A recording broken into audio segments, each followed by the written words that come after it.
আসসালামু আলাইকুম everyone, welcome back to my channel. আজকে আমি তৈরি করে দেখাবো চিকেন ললিপপ। এই চিকেন ললিপপগুলো কিন্তু রেস্টুরেন্টে অনেক দামেই বিক্রি করা হয়, কিন্তু ঘরে খুব সহজেই চিকেন ললিপপ কিভাবে তৈরি করা হয় আজকে সেই রেসিপিটি শেয়ার করব।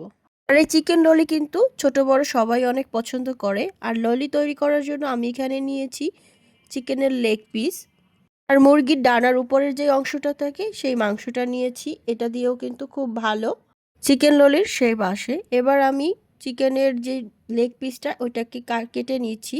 আমি শক্তর এই অংশটাকে ফেলে দিচ্ছি। এরপর আমি মাংসটাকে জাস্ট সামনের দিকে একটু উল্টিয়ে দিচ্ছি।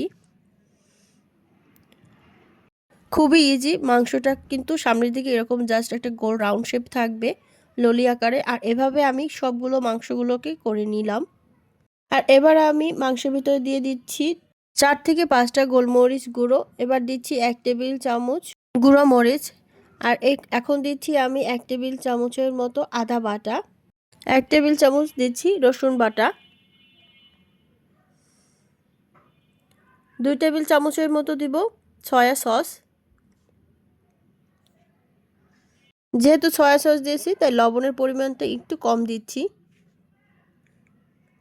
আর সবার শেষে আমি দিয়ে দিচ্ছি টমেটো কেচাপ। এখানে আমি 2 টেবিল চামচের মতো টমেটো কেচাপ দিয়েছি।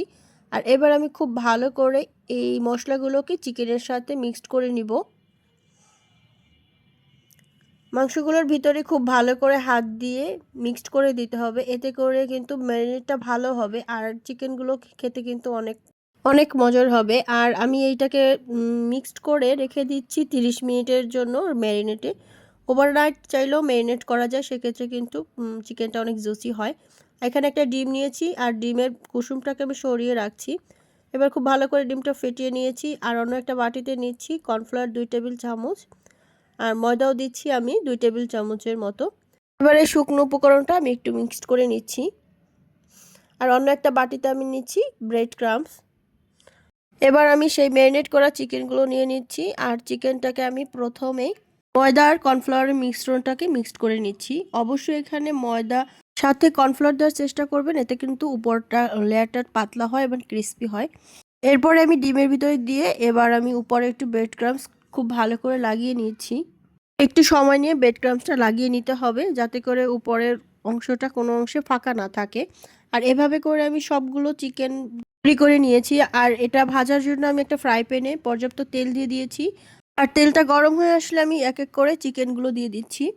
আর এই সময় আমাদের চুলার আঁচটা কিন্তু মিডিয়াম আঁচে থাকবে, খুব একটা লো করা যাবে না, এতে করে কিন্তু চিকেনগুলো খুব ওভারকুক হয়ে যাবে। সেই ক্ষেত্রে কিন্তু চিকেনের ভিতরে জুসিনেসটা থাকবে না। এই জন্য চিকেনটাকে আমরা 3 থেকে 4 মিনিট মিডিয়াম আঁচে এটাকে কুক করে নিব। আর একটা পাশ হয়ে গেলে আমি অন্য পাশটাকে চেঞ্জ করে দিচ্ছি।